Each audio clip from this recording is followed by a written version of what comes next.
T'as forcément entendu parler du tournage catastrophique de L'Exorciste. Tellement catastrophique que des prêtres ont dû bénir le plateau de tournage. Et il y a pas mal d'histoires comme ça de films où il serait arrivé des phénomènes inexplicables, que ce soit des films d'horreur, des biopics, et comme beaucoup de personnes, je suis passionnée par le paranormal. J'ai toujours voulu comprendre, avoir des preuves que ça existe, et forcément, j'ai toujours voulu vivre une expérience paranormale moi-même. Mais je pensais pas que ça allait m'arriver aussi vite. C'était pendant le tournage de mon deuxième court-métrage, dans le cadre du Nikon Film Festival, que les choses ont pris une tournure vraiment très étrange pour l'équipe. Bon, si vous avez vu la miniature ou le titre, vous êtes un peu spoilé, mais il faut que je vous donne un peu de contexte quand même.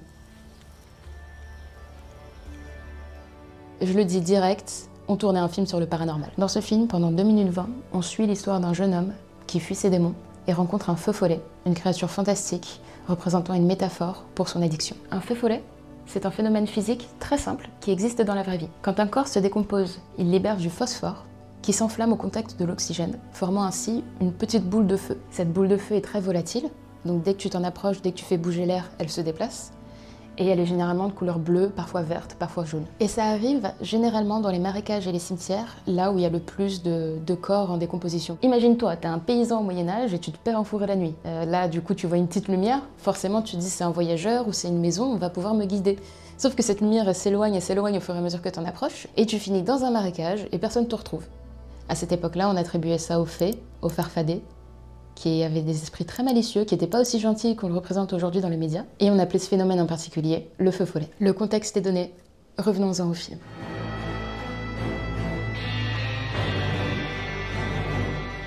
Une forêt isolée en Île-de-France, en plein mois de novembre. Il a plu toute la journée, nous sommes une quinzaine de techniciens, frigorifiés, dans le noir. Tous les promeneurs avaient quitté les lieux, et on était seuls dans la nature. Du moins, c'est ce qu'on pensait. On se préparait à tourner une des séquences les plus intenses du film.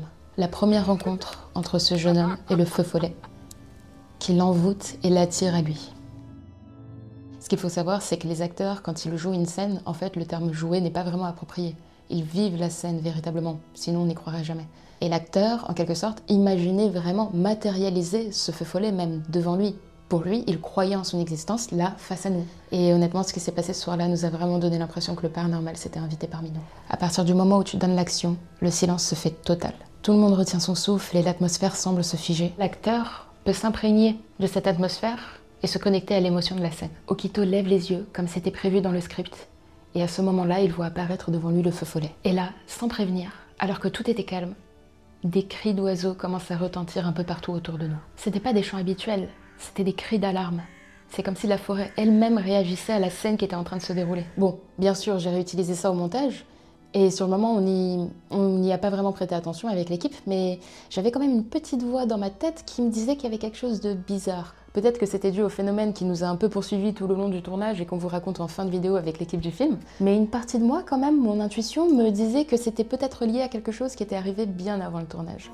Say it and mean it. On est en août.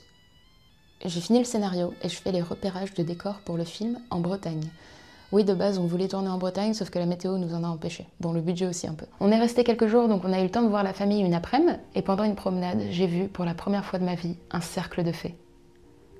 Alors que je prépare un film sur une fée, littéralement. Je pense que ceux qui savent ce que c'est doivent être comme des fous. Ceux qui savent pas, laissez-moi vous expliquer. Un cercle de fées, c'est un phénomène naturel assez mystérieux où des champignons vont pousser en forme de cercle. Au Moyen-Âge, on pensait que c'était à cause de fées qui auraient dansé toute la nuit, et le lendemain matin, notre champignon aurait poussé sous leurs pieds. On est toujours beaucoup allé en forêt avec ma famille, et on n'avait jamais vu ça avant. De plus, on avait vraiment pris ce chemin par hasard. C'est sans doute une coïncidence, mais ça en fait beaucoup quand même. Parce que quand tu prends ces deux cas isolés, tu te dis pas de soucis, c'est le hasard. Mais quand t'as entendu ce que j'ai entendu au montage de ce film, bah tu te poses des questions et du coup tu fais cette vidéo.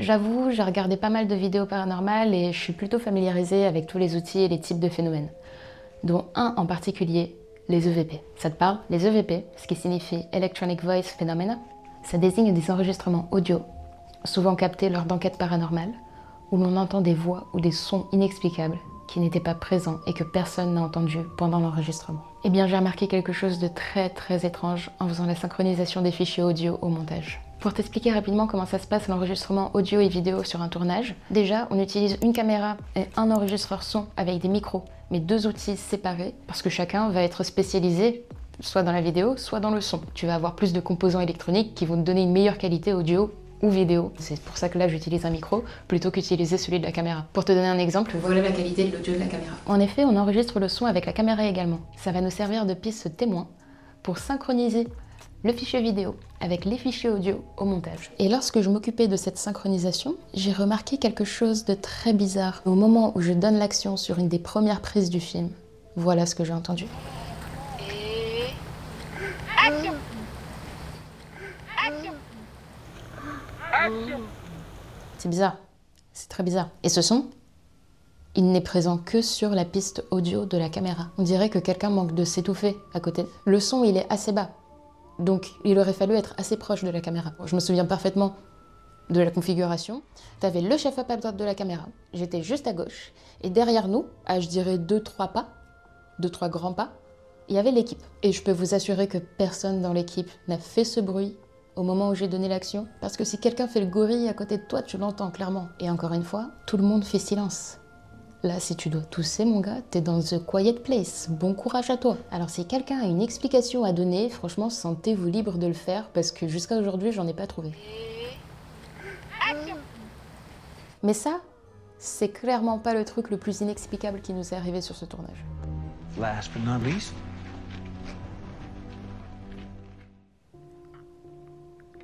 J'ai du mal à trouver des mots tellement c'est dur à raconter.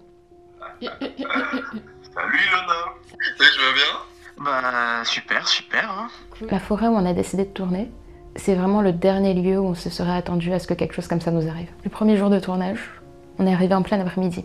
Il faisait encore jour, les lieux étaient dégagés, on était bien équipés, on était vraiment en confiance, quoi. Petit à petit, le soleil a disparu, les personnes sont parties, et cette ambiance vraiment lunaire, un peu étrange, a commencé à s'instaurer. On était sur un truc qui faisait peur aussi, même nous, c'est vrai, dans l'équipe technique, juste entendre l'acteur crier, des fois c'était un peu terrifiant parce qu'il se donnait à 100%. Il faisait super sombre en plus parce qu'on était vraiment dans les bois, il y avait juste nos projecteurs, mais on voyait rien à côté. C'est vrai qu'on était déjà dans une ambiance qui était assez effrayante. Il est autour de 20h, 22h, et on entend des bruits très particuliers, à 1 ou 2 kilomètres de nous. Des bruits de tir, je crois. On se regarde et on hausse les épaules. Jusqu'ici, on se dit bon, vas-y, pourquoi pas. On continue le travail, il n'y a pas de quoi s'alarmer. T'as 2 émotions. Une émotion dans ce genre de situation où t'as pas envie d'y croire, où tu dis non, c'est faux, c'est faux, c'est faux. Et il y a une autre voix qui dit peut-être que là on est en danger, mais peut-être faut partir. Mais on se dit qu'il vaut mieux terminer au plus vite et ne pas s'en inquiéter, ça ne nous regarde pas. C'est sans doute des gens qui s'amusent, des fêtards, un peu alcoolisés. On était un peu suspicieux de la situation, du coup on regardait quand même autour, on se posait des questions, enfin on était vraiment sur le... Enfin, on n'était pas à l'aise, on va dire. On tourne différentes prises, différents plans, le temps passe, et on entend à nouveau ces sons, mais cette fois ils se sont rapprochés. Au lieu d'être à l'autre bout de la forêt, on les entend dans la colline qui est face à nous. Il y a eu une rafale en fait, clairement, depuis rafale d'explosion, de détonation. Mais là on commence à entendre des voix. Mais quand je parle de voix, on parle pas de voix qui ont l'air de s'amuser, on parle pas de voix rassurantes, mais on parle de voix qui ont l'air d'être assez conflictuelles, en entendant les voix, j'avais l'impression qu'ils nous volaient du mal, on va dire. Ça peut paraître bizarre dit comme ça, mais c'était le ressenti que j'avais. C'était assez bizarre, parce qu'au départ on pensait que c'était une blague. La blague a quand même duré assez longtemps, quoi. Mais alors qu'on reprend quelques prises et que l'acteur se met à hurler de douleur, ces sons, on les entend encore plus proches qu'avant. C'était pas juste un boom, je crois que c'était boum, boum, boum. Toujours en face de la colline, mais cette fois, là où nous étions dans l'après-midi, c'est-à-dire à 100 ou même 50 mètres de nous, toujours au-delà du lac, heureusement. Et surtout, c'était accompagné d'un cri, et la voix disait « Arrête !» Il n'y avait plus de doute. Des gens étaient en train de tirer et ils se rapprochaient de nous. Là, clairement, on faisait tellement de bruit, nos projecteurs éclairaient toute la forêt, on était des cibles très voyantes. Il n'y avait aucun doute que ces personnes voulait jouer avec nous. Je m'emporte un petit peu, désolée, parce que vraiment, ça me replonge dans les souvenirs et c'était assez... c'était même très anxiogène. Et toi, en tant que réal, comment ça s'est passé?